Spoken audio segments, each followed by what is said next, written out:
नमस्कार मेरे प्यारे मित्रों, स्वागत है आपका एक और अनदर वीडियो में। आज हम पार्ट 1 के पूरे ऑब्जेक्टिव क्लियर करने वाले हैं। इससे बाहर कोई भी ऑब्जेक्टिव आपका नहीं जाएगा। इसी प्रकार हम, ताकि आपको एग्ज़ाम टाइम पर रिवीजन करने में आसानी हो, तो हम 1 से लेकर 13 तक के पूरे ये वीडियो ऑनलाइन करने जा रहे हैं, जिससे कि आपको रिवीजन करने में कोई भी दिक्कत ना हो और आपको 5 से 10 मिनट का समय लगे और आपका पूरा रिवीजन हो जाए। तो चलिए चलते हैं और अदर क्वेश्चन जो भी बनेंगे मैं यहाँ पर वो भी आपके क्लियर करता चलूँगा। तो पहला क्वेश्चन है, रासायनिक अभिक्रिया संपन्न होने की पहचान क्या है। तो कोई भी मैं रासायनिक अभिक्रिया लिख लेता हूँ, जैसे CaO प्लस H2O बहुत ही फेमस रासायनिक अभिक्रिया है और ये ऊष्मक्षेपी की भी अभिक्रिया है। तो आपको ये भी याद रखना है। तो क्या बनेगा, CaOH का होल टू H यहाँ पर बनता है और ऊष्मा आपकी यहाँ पर निकलती है। तो क्या CaOH2O में अवस्था का परिवर्तन हुआ? बिल्कुल हुआ। रंग में परिवर्तन हुआ तो वो भी हो जाता है। गैस निकली, ऊष्मा के रूप में गैस निकली। तापमान में परिवर्तन हुआ, ये क्या हो जाता है, हीट हो जाता है, गर्म हो जाता है। तो तभी तो ये क्या निकल रही है, ऊष्मा निकल रही है। तो रासायनिक अभिक्रिया संपन्न होने की पहचान क्या है कि उसमें अवस्था का परिवर्तन भी होगा, रंग में परिवर्तन भी होगा, गैस भी निकलेगी और तापमान में परिवर्तन भी यहाँ पर हो जाएगा। चलिए नेक्स्ट चलते हैं। नेक्स्ट क्या है, मैग्नीशियम रिबन का दहन करने पर किस प्रकार का प्रकाश उत्सर्जित होता है। तो श्वेत चमकदार। एक क्वेश्चन और यहाँ पर आता है कि मैग्नीशियम रिबन को जलाने से पूर्व साफ क्यों करते हैं। तो ऑक्साइड की परत को हटाने के लिए मैग्नीशियम रिबन को साफ करते हैं, ये भी आपको यहाँ पर ध्यान रखना है। चलिए नेक्स्ट चलते हैं। तो नेक्स्ट क्या है, रासायनिक अभिक्रिया में भाग लेने वाले पदार्थ को क्या कहते हैं। तो रासायनिक अभिक्रिया में भाग लेने वाले पदार्थ को क्या कहते हैं, अभिकारक कहते हैं। अभी मैंने आपको एक एग्जाम्पल बताया था, उसके माध्यम से मैं आपको समझाता हूँ। CaO यानी चूने के पत्थर को जब आप पानी में डालोगे तो CaOH का होल टू H बन जाता है। तो ये इस तरफ क्या है, ये अभिकारक कहलाते हैं और ये क्या कहलाते हैं, ये उत्पाद कहलाते हैं। और यदि मैं बोलूं रासायनिक अभिक्रिया क्या कौन सी होती है, तो अभिकारक और उत्पाद मिलकर पूरी रासायनिक अभिक्रिया बनाते हैं। तो ये आपको याद रखना है। इससे आपके नीचे के 3 क्वेश्चन जो हैं वो क्लियर हो जाएंगे। ठीक है, तो रासायनिक अभिक्रिया में बनने वाले पदार्थ को क्या कहते हैं, उत्पाद, मैंने अभी आपको बताया। और रासायनिक अभिक्रिया में भाग लेने वाले बनने वाले पदार्थ के संकेत के रूप में लिखने को क्या कहते हैं, तो रासायनिक समीकरण कहते हैं। क्या कहते हैं, रासायनिक समीकरण कहते हैं। और बहुत सारे क्वेश्चन और भी हैं, तो हम आगे और यहाँ पर क्लियर करेंगे। चलिए और चलते हैं हम ऊपर। नेक्स्ट क्वेश्चन है हमारा,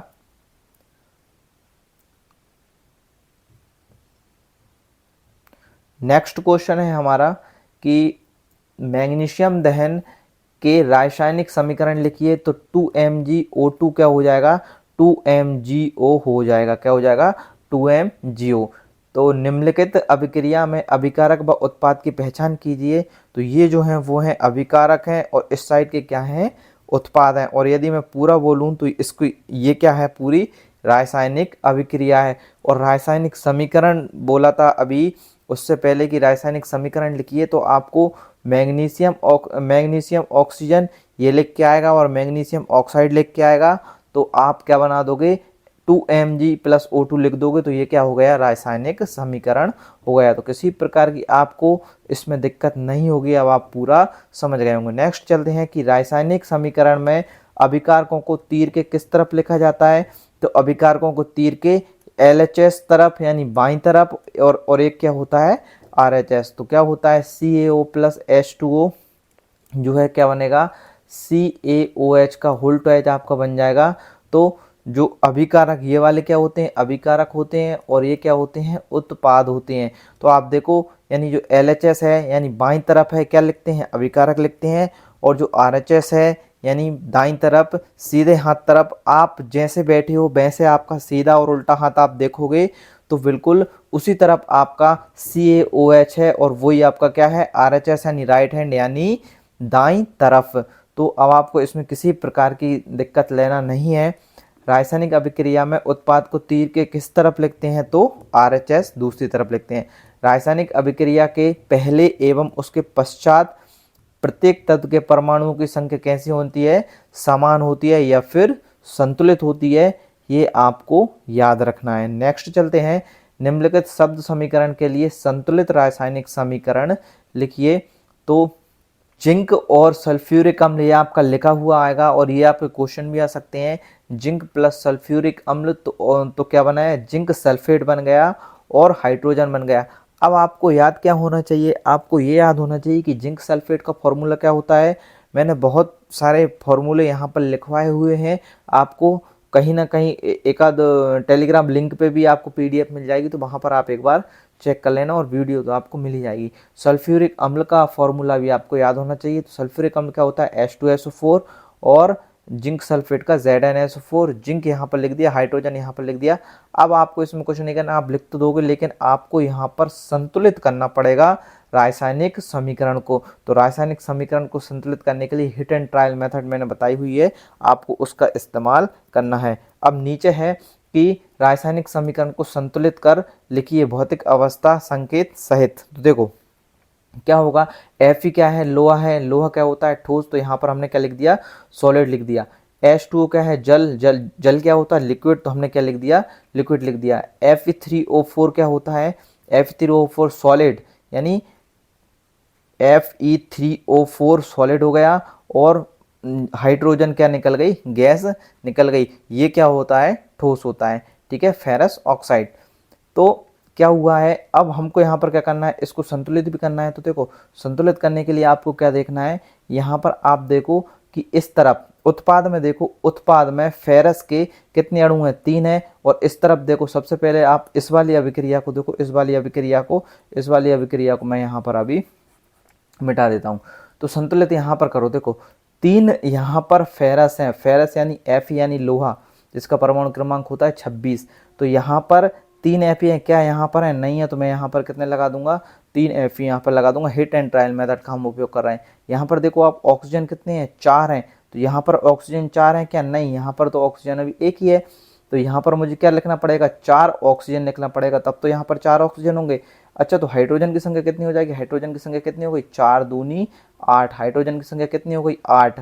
तो क्या वास्तव में यहाँ पर 4 हाइड्रोजन हैं, यहाँ पर पूर्ति हो रही है। यदि मैं यहाँ पर कर दूं 4 हाइड्रोजन, तो देखो यहाँ पर क्या हो जाएगा, ये 4 हाइड्रोजन यहाँ पर लिख दिया। लेकिन यहाँ पर ऊपर भी यहाँ पर लिखा आना था, उससे कोई दिक्कत नहीं है। आपने यहाँ पर 4 दूनी 8 हाइड्रोजन को यहाँ पर भी लिख दिया। अब आप यहाँ पर देख सकते हो, इस प्रकार से हमारी ये पूरी संतुलित हो गई। क्वेश्चन है, वायु में जलने से पहले मैग्नीशियम रिबन को साफ क्यों किया जाता है। तो मैग्नीशियम रिबन पर जमी ऑक्साइड परत को हटाने के लिए क्या किया जाता है, उसको साफ किया जाता है। ऊपर हमने इसको पढ़ लिया था। चलिए नेक्स्ट चलते हैं। नेक्स्ट क्या है, निम्नलिखित रासायनिक अभिक्रिया को संतुलित कीजिए। बहुत अच्छा लगने वाला है, आपको किसी प्रकार से टेंशन लेने की जरूरत आपको नहीं है। निम्नलिखित रासायनिक अभिक्रियाओं को संतुलित कीजिए। तो इसमें क्या करना है, संतुलित ही करना है। अब इसमें संतुलित करने के लिए आप क्या करोगे, सबसे पहले उत्पाद को देखो, यहाँ पर देखो कार्बन की संख्या कितनी है, 6 है। कार्बन की संख्या 6, देखो और कहीं कार्बन है क्या, नहीं है। तो कार्बन की संख्या 6 है। तो कार्बन यहाँ पर कितने हैं, आप देखो एक ही कार्बन है। तो यहाँ पर मैं कितना लगा दूँ, 6 लगा दूँ। तो कितने हो गए, 6 कार्बन हो गए। 6 दूनी 12 क्या हो गए, ऑक्सीजन हो गए। वो हमें उत्पाद में यहाँ पर काम आएंगे। ऑक्सीजन देखो यहाँ पर 6 है और 6 दूनी 12 ऑक्सीजन। चलो ये वाले ऑक्सीजन हमारे, और ये पूरी अभिक्रिया क्या हो गई, इतनी संतुष्ट हो गई। अब देखो यहाँ पर जल के अणुओं की संख्या कितनी है, 12। जल के अणुओं की संख्या कितनी है, 12। और यहाँ पर देखो ऑक्सीजन की कितनी है, 6। यहाँ पर देखो 12। तो यहाँ पर जल के अणु कितने हैं अभी, यहाँ पर जल के अणु कितने हैं अभी, 2 हैं। तो यहाँ पर मैं कितने लगा दूँ, 6। यदि मैं 6 लगा दूंगा, 6 दूनी 12, ये वाले जो जल के अणु हैं ये क्या हो जाएंगे, संतुष्ट हो जाएंगे। जरा ध्यान से देखते रहना, ठीक है, गुचुड़ पुचुड़ मत कर लेना दिमाग में। और यहाँ पर देखो 6 दूनी 12 ये भी हैं। तो 6 और 6, 6 + 6, यानी मैं 12H2O यदि लिख दूँ तो फिर मेरा ये वाला भी संतुष्ट हो जाएगा और ये वाला भी संतुष्ट हो जाएगा, और 12 ऑक्सीजन हो जाएंगे। तो 6 ऑक्सीजन ये और 6 ऑक्सीजन ये थोड़ा सा ये कठिन है और ये बहुत IMP है, बहुत ही ज़्यादा IMP। इसको रट लेना, ये आता है और आपके 2 नंबर के क्वेश्चन में भी ये क्वेश्चन आपका आ सकता है। तो ये आपको याद रखना है। प्रकाश संश्लेषण का भी ये समीकरण कहते हैं। ठीक है, जो कि सूर्य के प्रकाश और क्लोरोफिल की उपस्थिति में होता है। ये भी आपको याद रखना है कि प्रकाश संश्लेषण की क्रिया किस में होती है, पौधों में होती है। और किस किस की उपस्थिति में होती है, क्लोरोफिल और सूर्य प्रकाश की उपस्थिति में होती है, जिसमें 6 कार्बन डाइऑक्साइड के अणु होते हैं और 12 जल के अणु होते हैं। और इस क्रिया के द्वारा पौधे अपना भोजन बनाते हैं। ये चीज़ आपको याद रखना है। तो और ये वाले जो नीचे वाले जो क्वेश्चन है वो हमने क्वेश्चन आंसर में भी पढ़े हुए हैं, तो इनमें किसी प्रकार की आपको कोई दिक्कत नहीं होना चाहिए। हम ऊपर ऊपर से इनको यहाँ पर देख लेते हैं। निम्नलिखित रासायनिक समीकरण को संतुलित कीजिए। हाइड्रोजन क्लोरीन तो क्या बन जाएगा, हाइड्रोजन क्लोराइड बन जाएगा। हाइड्रोजन H2Cl2 क्या बन जाएगा, 2HCl बन जाएगा। इनको आप करना, किसी प्रकार की कोई दिक्कत हो तो मुझे कमेंट बॉक्स में आप कमेंट कर दें। चलिए नीचे चलते हैं। कैल्शियम ऑक्साइड का रासायनिक सूत्र क्या है तथा सामान्य नाम लिखिए। तो कैल्शियम ऑक्साइड CaO यानी बिना बुझा चूना, जो जिसका मैंने आपको अभिक्रिया पहले नंबर पे ही बताई थी कि CaO को जब हम H2O के साथ डालते हैं तो क्या बनता है, CaOH का होल ट्वाइस। ये कौन सा होता है, बुझा हुआ चूना, और ये कौन सा होता है, बिना बुझा चूना। तो कैल्शियम ऑक्साइड की जल के साथ अभिक्रिया करने पर बने उत्पाद का नाम एवं रासायनिक सूत्र, तो CaOH का होल ट्वाइस। और ये वाली अभिक्रिया हमने ऊपर पूरी पढ़ ली थी, तो आपको किसी प्रकार की इसमें कोई दिक्कत होना ही नहीं चाहिए। चलिए ऊपर इसको बढ़ा देते हैं। नेक्स्ट यहाँ पर है, जिस रासायनिक अभिक्रिया में ऊष्मा निकलती है, उत्सर्जन होता है, उसे क्या कहते हैं, तो ऊष्माक्षेपी अभिक्रिया उसे कहते हैं। और यदि इसका एग्जाम्पल पूछा जाता है तो CaO की क्रिया करो आप H2O के साथ, तो जो CaOH वोल्टेज बना है और प्लस ऊष्मा यहाँ पर निकली है, तो ये कौन सी अभिक्रिया है, ऊष्माक्षेपी अभिक्रिया ये यहाँ पर आपकी है। ठीक है, ऐसी अभिक्रिया, नेक्स्ट चलते हैं। ऐसी अभिक्रिया जिसमें 2 या 2 से अधिक अभिकारक मिलकर एकल उत्पाद का निर्माण करते हैं, उसे क्या कहते हैं, संयोजन अभिक्रिया कहते हैं। क्या कहते हैं उसे, संयोजन अभिक्रिया उसे हम कहते हैं। इसके एग्जाम्पल को हम अभी यहाँ पर नीचे पढ़ने वाले हैं। तो चलिए संयोजन अभिक्रिया की परिभाषा लिखिए। तो क्या है, जब 2 या 2 से अधिक अभिकारक मिलकर एकल उत्पाद बनाते हैं तो उसे क्या कहते हैं, संयोजन अभिक्रिया कहते हैं। चलिए और यहाँ पर पढ़ लेते हैं। तो संयोजन अभिक्रिया क्या होती है, देखो बहुत ही मोस्ट IMP इनको लगा लेना, और मोस्ट IMP पिछली बार भी आई थी और इनमें से एक ना एक फिर से आएगी। तो इनको मैं बहुत अच्छे से आपको यहाँ पर समझा देता हूँ। संयोजन अभिक्रिया मैंने अभी समझाया कि जब 2 या 2 से अधिक अभिकारक मिलकर एकल उत्पाद बनाते हैं तो उसे क्या कहते हैं, संयोजन अभिक्रिया कहते हैं। पहले हम परिभाषा पढ़ लेते हैं, उसके बाद हम इनके एग्जाम्पल ही पढ़ेंगे। वियोजन, संयोजन के विपरीत क्या होगी, वियोजन होगी। वियोजन या फिर अपघटन, तो वे रासायनिक अभिक्रियाएं जिसमें एक अभिकारक टूटकर 2 या 2 से अधिक जो है छोटे उत्पादों बनाते हैं, उसको क्या कहते हैं, वियोजन अभिक्रिया कहते हैं। तो संयोजन की यदि मैं परिभाषा एग्जाम्पल लिखूं यहाँ पर, तो संयोजन का एग्जाम्पल क्या हो जाएगा, NH3 यानी जो अमोनिया होता है उसको HCl साथ अम्ल के साथ हम मिलाते हैं तो क्या बनता है, NaCl बनता है और H2O जल हमारा निकल जाता है। अब वियोजन अभिक्रिया को क्या बोलेंगे, तो वियोजन या अपघटन अभिक्रिया, जब हम पोटेशियम क्लोराइड जो है उसको मिला देंगे और उस पर यदि हम ऊष्मा देंगे, क्या देंगे, ऊष्मा देंगे, तो वो किसमें, 2KCl और +3O2 ऑक्सीजन के अणु यहाँ पर निकल जाएंगे। तो संयोजन के लिए आपको ये एग्जाम्पल याद रखना है और वियोजन के लिए भी आपको एग्जाम्पल याद यहाँ पर रखना है। ठीक है, इसके अलावा और भी बहुत सारे एग्जाम्पल हैं, वो मैंने आपको क्वेश्चन आंसरों में बताए हुए हैं, तो आपको वहाँ से भी ये याद रख लेना। विस्थापन अभिक्रिया मैं अलग अलग एग्जाम्पल इसलिए देता हूँ हर बार, ताकि वहाँ पर यदि कोई एग्जाम्पल आता है तो आप पहचान सकें कि ये कौन सी क्रिया का एग्जाम्पल है। ठीक है, लेकिन आपको किसी भी प्रकार की कन्फ्यूज़न यहाँ पर नहीं होना चाहिए, नहीं होना चाहिए। अब हम नेक्स्ट चलते हैं। नेक्स्ट हमारा है, अब हम नेक्स्ट चलते हैं। नेक्स्ट हमारा है विस्थापन अभिक्रिया। तो विस्थापन अभिक्रिया क्या होती है, यहाँ पर जब कोई तत्व दूसरे, या फिर आप इसको ऐसे भी कर सकते हो कि जब कोई तत्व, जब कोई अति क्रियाशील तत्व अन्य तत्व को विस्थापित कर देता है तो ये कौन सी होती है, विस्थापन अभिक्रिया होती है। या फिर एक तत्व दूसरे तत्व को उसके यौगिक से विस्थापित कर देता है तो कौन सी अभिक्रिया होती है, विस्थापन अभिक्रिया होती है।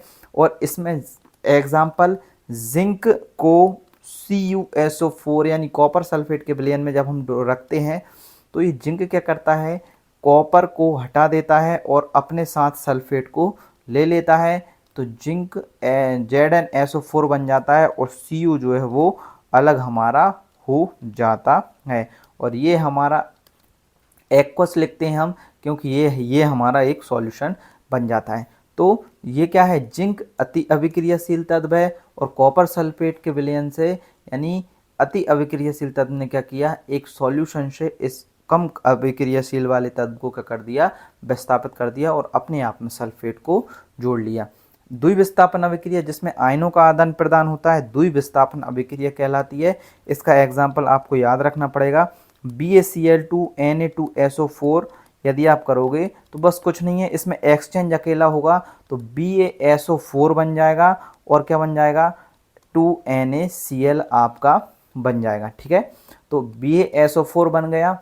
ठीक है, BaSO4 बन गया और इन दोनों को यहाँ पर NaCl को जोड़ दो। ये दो इसके अणु हैं, दो इसके अणु हैं, इसलिए मैंने यहाँ पर क्या लगा दिया, 2NaCl लगा दिया। तो ये पूरी अभिक्रियाएं आपको याद होना चाहिए। ठीक है, नेक्स्ट चलते हैं। नेक्स्ट है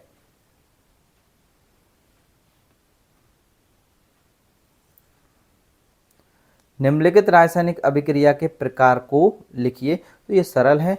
तो कैल्शियम ऑक्साइड की जल के साथ अभिक्रिया कौन सी, संयोजन अभिक्रिया। अभी अपन ने बोली थी कैल्शियम ऑक्साइड की जल, देखो संयोजन अभिक्रिया अभी अपन ने पढ़ी थी।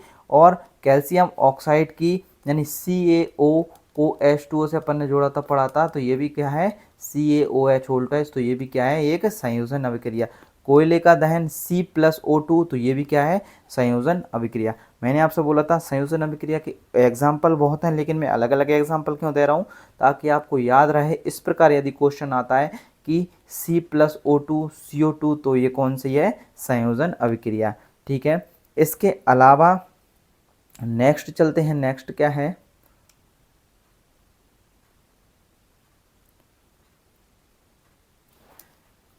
नेक्स्ट है हमारा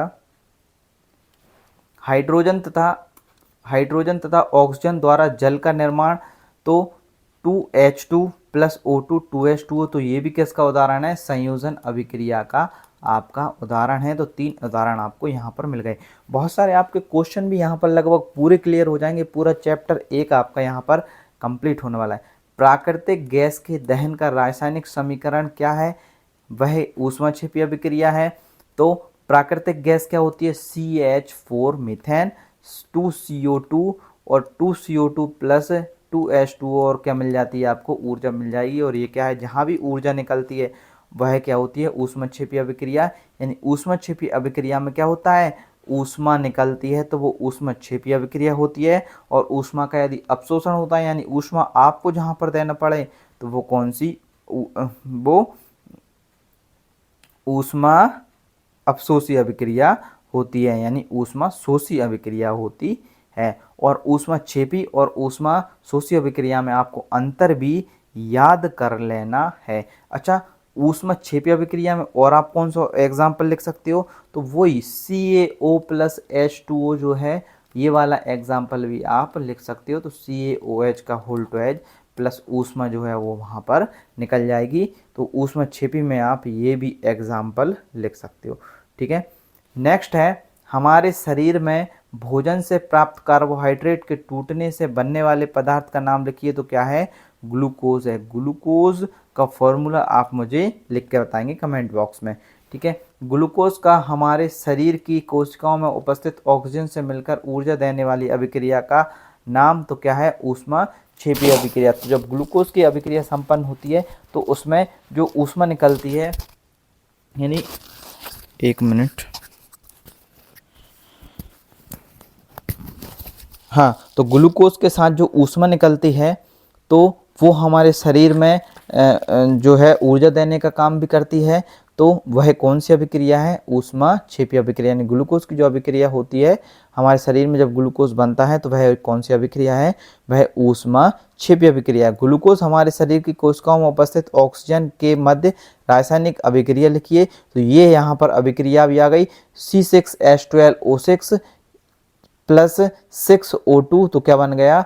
6CO2 और 6H2 जल का निर्माण हो गया। और ऊर्जा हमारे शरीर द्वारा जो है वह उपयोग कर ली जाती है, और ये कार्बन डाइऑक्साइड गैस जो है वो शरीर से बाहर निकाल दी जाती है। और ग्लूकोज का सूत्र क्या होता है? C6H12O6। और जो ऑक्सीजन हम अंदर लेते हैं तो हमारे शरीर में ग्लूकोज होता ही है, और हमने जैसे ही ऑक्सीजन ली तो ये दोनों अभिक्रिया करके क्या बनाते हैं? CO2 यानी कार्बन डाइऑक्साइड गैस बनाई, जो कि हम बाहर निकाल देते हैं। H2 हमारे शरीर में जल का निर्माण हो गया, तो वो हमारे शरीर द्वारा उपयोग कर लिया जाता है। ऊर्जा हमारे शरीर की में ऊर्जा जो है वह ऊर्जा देने का कार्य करेगी। ठीक है, नेक्स्ट है साग सब्जियां का विघटित होकर कंपोस्ट बनने की प्रक्रिया क्या कहलाती है? ऊष्माक्षेपी। तो इसमें क्या होता है? ऊष्मा निकलती है, आपने देखा भी होगा और आपने सुना भी होगा। चलिए नेक्स्ट चलते हैं। नेक्स्ट है थोड़े नीचे,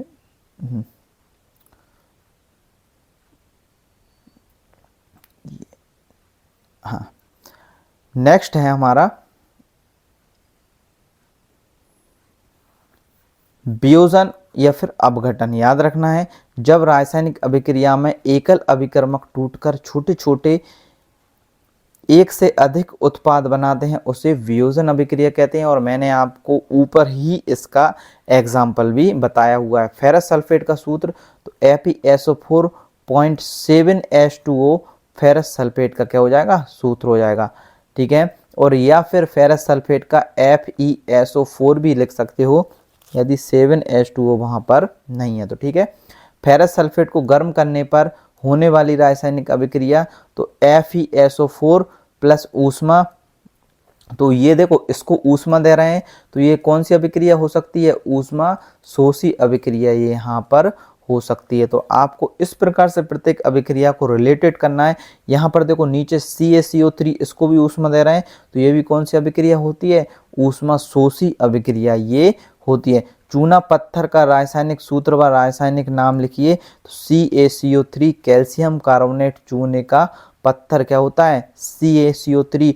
और CaO क्या होता है? बिना बुझा चूना। CaOH का होल्टो H का क्या होता है?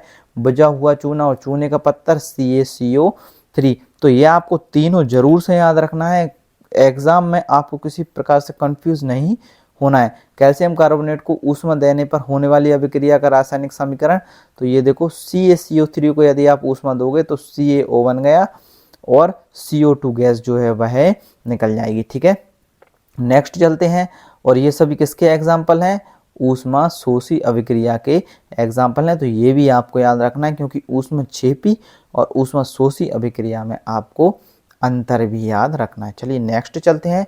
नेक्स्ट क्या है? कैल्शियम ऑक्साइड चूना या बिना भुजा चूना का प्रमुख उपयोग है सीमेंट के निर्माण में। तो कैल्शियम ऑक्साइड यानी जो कैल्शियम ऑक्साइड क्या होता है? CaO जो है, यानी बिना भुजा चूना, उसका उपयोग क्या है? सीमेंट के निर्माण में। नेक्स्ट है लेड नाइट्रेट को बर्नर में गर्म करने पर भूरे रंग का धुआं उत्सर्जित होता है। यह धुआं किस पदार्थ का है? तो आपको याद रखना है, भूरे रंग का धुआं जो होता है वो NO2 यानी नाइट्रोजन ऑक्साइड का होता है। ये आपको याद रखना है। ठीक है, वहाँ पर ऑब्जेक्टिव में आता है तो आप इसको कर देंगे। लेड नाइट्रेट को गर्म करने पर होने वाली अभिक्रिया, लेड यानी पीबी क्या होती है? लेड। PbNO3 होल्टो H। ठीक है, तो इसको अपन ने ऊष्मा दी, जिसको अपन ने ऊष्मा दी या ताप दिया वो कौन सी? ऊष्मा शोषी अभिक्रिया। 2PbO बन गया, 4NO2 निकल गया और O2 निकल गया। आपको ये याद रखना है। ठीक है, और अभिक्रिया की यदि मैं बोलूं तो कौन सी अभिक्रिया? ऊष्मा शोषी अभिक्रिया। चलो नेक्स्ट चलते हैं। सिल्वर क्लोराइड को सूर्य के प्रकाश में रखने पर धूसर रंग हो जाता है, क्यों? तो क्यों हो जाता है? क्योंकि सिल्वर क्लोराइड का सिल्वर तथा क्लोरीन में वियोजन हो जाता है, यानी ये सिल्वर क्लोराइड क्या हो जाता है? टूट जाता है। ठीक है, किस रासायनिक पदार्थ का उपयोग श्याम श्वेत फोटोग्राफी में किया जाता है? तो AgBr। तो फोटोग्राफी में किसका उपयोग किया जाता है? AgBr यानी सिल्वर ब्रोमाइड, याद रखना है, आया भी था ये क्वेश्चन। वियोजन अभिक्रिया में अभिकारकों को तोड़ने के लिए किस किस की आवश्यकता पड़ती है? ऊष्मा की आवश्यकता पड़ती है, या तो हम ऐसे ऊष्मा दे दो, या फिर प्रकाश या फिर विद्युत ऊर्जा की आवश्यकता पड़ती है वियोजन अभिक्रिया में अभिकारकों को तोड़ने के लिए। ठीक है, नेक्स्ट हम चलते हैं। नेक्स्ट है विस्थापन अभिक्रिया। वह अभिक्रिया जिसमें अधिक क्रियाशील तत्व कम क्रियाशील तत्व को उसके यौगिक से अलग कर देते हैं, तो वह कौन सी अभिक्रिया है? विस्थापन अभिक्रिया है। अपन ने ऊपर जो है इसका एग्जाम्पल पढ़ लिया था, और जहां पर आयनों का आदान प्रदान होता है वहां पर वो कौन सी? द्विविस्थापन अभिक्रिया वहां पर होती है। ठीक है, नेक्स्ट यहां पर चलते हैं। नेक्स्ट है हमारा, नेक्स्ट है पेन कहाँ चला गया? नेक्स्ट है लोहे की कील को कॉपर सल्फेट के विलयन में डालने पर कॉपर सल्फेट का नीला रंग कुछ समय बाद मलिन हो जाता है। क्यों? तो कॉपर सल्फेट के विलयन का रंग क्या हो जाता है? बदल जाता है। इसका हमने प्रैक्टिकल भी क्लास में किया हुआ है। तो लोहे ने क्या कर दिया? कॉपर सल्फेट के विलयन में से कॉपर को क्या कर देता है? विस्थापन कर देता है, यानी कॉपर सल्फेट का विलयन नीला रहता है। ठीक है, जब हमने उसमें लोहे की कील हमने उसमें डाल दी या फिर लोहा डाल दिया, तो ये कैसा? भूरा या फिर ये हरा सा रंग हो जाता है, भूरा या फिर हरा रंग हो जाता है। FeSO4 और कॉपर क्या हो जाता है? अलग हो जाता है, और कॉपर जो है वो नीचे जम जाता है, और FeSO4 क्या हो जाता है? विलयन बन जाता है। ठीक है, निम्नलिखित उदाहरण विस्थापन अभिक्रिया है।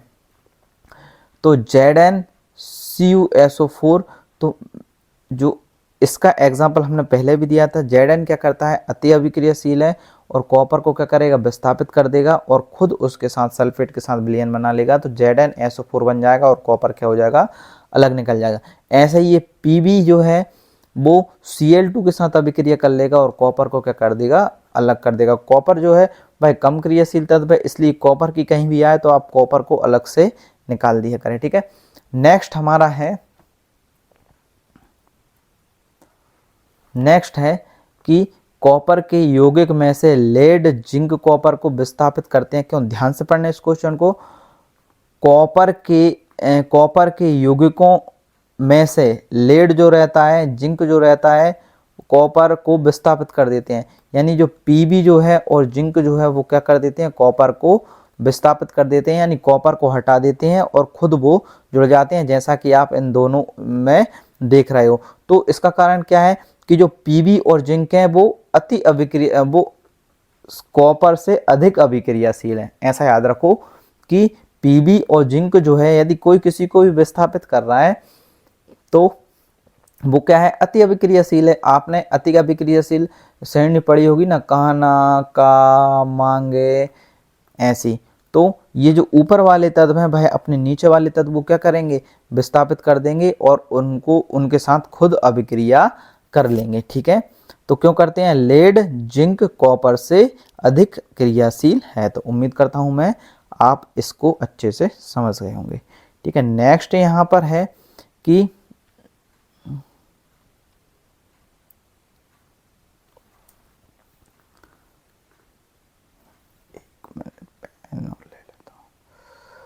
नेक्स्ट है वे अभिक्रियाएं जिनमें अभिकारकों के बीच आयनों का आदान प्रदान होता है। तो द्विविस्थापन अभिक्रिया हमने ऊपर इसको भी पढ़ लिया है, और एग्जाम्पल भी हमने यही लिखा था। वह रासायनिक अभिक्रिया जिसमें किसी तत्व या यौगिक में ऑक्सीजन का संयोग हो, तो उसे क्या कहते हैं? तो उसे क्या कहते हैं? अपचयन कहते हैं। क्या कहते हैं? अपचयन या फिर ऑक्सीकरण। जिसमें यहां पर देखना ऑक्सीजन का संयोग हो, यानी जिसको ऑक्सीजन मिल जाए वहां पर क्या हो जाएगा? उपचयन हो जाएगा, या फिर ऑक्सीकरण उसका हो जाएगा, मतलब ऑक्सीजन उसको मिल गई। ठीक है, वह रासायनिक अभिक्रिया जिसमें किसी तत्व या यौगिक का हाइड्रोजन के साथ संयोग हो या ऑक्सीजन का ह्रास हो, तो वहां पर अपचयन होता है, यानी ऑक्सीजन यदि चली गई, ठीक है, तो वहां पर क्या हो जाएगा? अपचयन हो जाएगा। अब जैसे नीचे देखना, मैं आपको और अच्छे तरीके से यहाँ पर समझाने का प्रयास करूँगा। देखो देखो यहाँ पर अपचयन हुआ, क्या हुआ, यहाँ पर अपचयन हुआ और यहाँ पर क्या हुआ, उपचयन हुआ। तो देखो ऑक्सीजन इसको मिल गई ना, तो क्या हो गया, उपचयन हुआ। यहाँ पर ऑक्सीजन यदि इसके साथ है तो उपचयन हो गया, और ऑक्सीजन इसके से हट गई तो क्या हो गया, अपचयन होगा, यानी इसको हाइड्रोजन मिल गई। ठीक है, और नीचे आपको और अच्छे से भी यहाँ पर समझ आएगा। चलिए अपन नीचे देखेंगे। यहाँ पर हम पहले नीचे चलते हैं। ये देखो,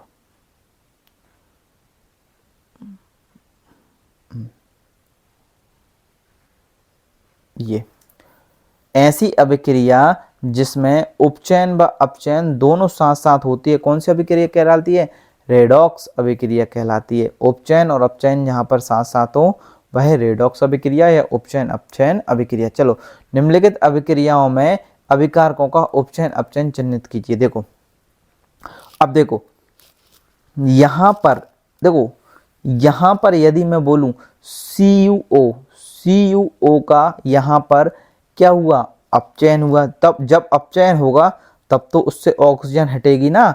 ठीक है, तो क्या हो गया, CuO का क्या हो गया, अपचयन हो गया। और H2 का यहाँ पर, अब यहाँ पर अपन अभिक्रिया वाली बात कर रहे हैं। अब यहाँ पर आप क्या कर रहे हो, अभिक्रिया वाली बात कर रहे हो। और यदि वो ऐसे ही पूछे कि CuO में क्या हुआ भैया, CuO क्या हुआ है, तो इसका उपचयन हो गया। ठीक है, और उपचयन होके क्या हो गई, इसमें ऑक्सीजन इसको मिल गई, तो मतलब क्या हो गया, उपचयन। अब देखो ऑक्सीजन इससे हट गई ना, तो ऑक्सीजन इससे हट गई तो CuO का क्या हुआ, तो CuO का अपचयन हो गया, तो वो क्या बन गया, Cu बन गया। और H2 का क्या हो गया, उपचयन होगा, तो याद रखना है। ऐसे ZNO का देखो क्या हुआ, अपचयन हुआ। ZNO का क्या हुआ, अपचयन हुआ। ZNO से ऑक्सीजन हट गई। यदि मैं पूछूं यहाँ पर ZNO, तो ZNO क्या है, अभी उपचयन है। अब इसका जब अपचयन हो जाएगा तो इससे क्या हो गई, ऑक्सीजन हट गई, यानी जिसके पास ऑक्सीजन नहीं है वो क्या है, अपचयन है, वो क्या है, अपचयन है। तो इस प्रकार से आप छोटी छोटी ट्रिकों के माध्यम से इनको याद रख सकते हैं। नेक्स्ट चलते हैं। नेक्स्ट थोड़ी सी और रहे हैं यहाँ पर। देखो, अब देखो यहाँ पर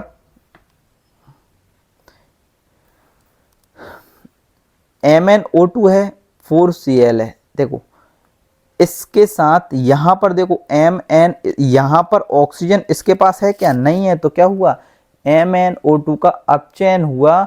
अपचयन होने के बाद क्या हुआ, MnO2 से, Mn से जो क्या है ऑक्सीजन का ह्रास हो गया। तो अपचयन में क्या होता है, ऑक्सीजन का ह्रास होता है। HCl का क्या हुआ, उपचयन हो गया। ठीक है, Mg+O2, तो Mg का क्या हुआ, उपचयन हो। देखो अब यहाँ पर देखो इसको ऑक्सीजन मिल गई ना, तो इसको ऑक्सीजन मिल गई तो उपचयन हो गया। हमको इस साइड देखना है, इस साइड उत्पाद साइड हमको यहाँ पर देखना है। यदि उसको ऑक्सीजन मिल गई तो हम लिख देंगे उसका उपचयन हो गया, और यदि उससे ऑक्सीजन हट गई तो हम लिख देंगे उसका अपचयन हो गया। तो इस प्रकार से आप इनको याद रख लीजिए। लोहे पर जंग लगना किसका, संक्षारण का। चांदी की परत काली पड़ना, संक्षारण का। तांबे की चमक मलिन पड़ना, संक्षारण का। और आपने देखा होगा जैसे तांबे का जो लोटा होता है, आप जलवल वगैरह यदि चढ़ाते हो, थोड़े बहुत धार्मिक हो, तो आप उसको नींबू से साफ कर देते हो। किससे, नींबू से। तो क्षार से आप उसको साफ कर देते हो, तो क्षार से क्या हो जाता है, वो उदासीन हो जाता है। ठीक है, जब कोई, नेक्स्ट है, जब कोई धातु का आसपास से अम्ल, आर्द्रता आदि के संपर्क में आने पर सतह मलिन या काला संचारित होने की घटना क्या कहलाती है, संचारण कहलाती है। तो संचारण की परिभाषा एवं संचारण से बचाव वहां पर आपसे पूछा जा सकता है। ठीक है, नेक्स्ट यहां पर है लास्ट, तेलीय खाद्य पदार्थ सामग्री को लंबे समय तक गंध व स्वाद बदल जाने की घटना को क्या कहते हैं, विकृत गंधिका कहते हैं। अब एक क्वेश्चन आपके लिए है कि विकृत गंधिता से बचाने के लिए जो पैकेट रहते हैं उसमें हम कौन सी गैस का इस्तेमाल करते हैं। आप मुझे उस गैस का नाम जो है वह कमेंट बॉक्स में कमेंट कर देंगे, और आपका जो भी प्यारा दोस्त है आप उसको ये वीडियो शेयर कर देंगे। अब अगली वीडियो में हम क्या करेंगे, पार्ट 2 के जितने भी ऑब्जेक्टिव होंगे हम उनको यहाँ पर क्लियर करेंगे तो अम्ल एवं क्षारक एवं लवण के जितने भी ऑब्जेक्टिव बनेंगे हम उनको यहाँ पर क्लियर कर लेंगे।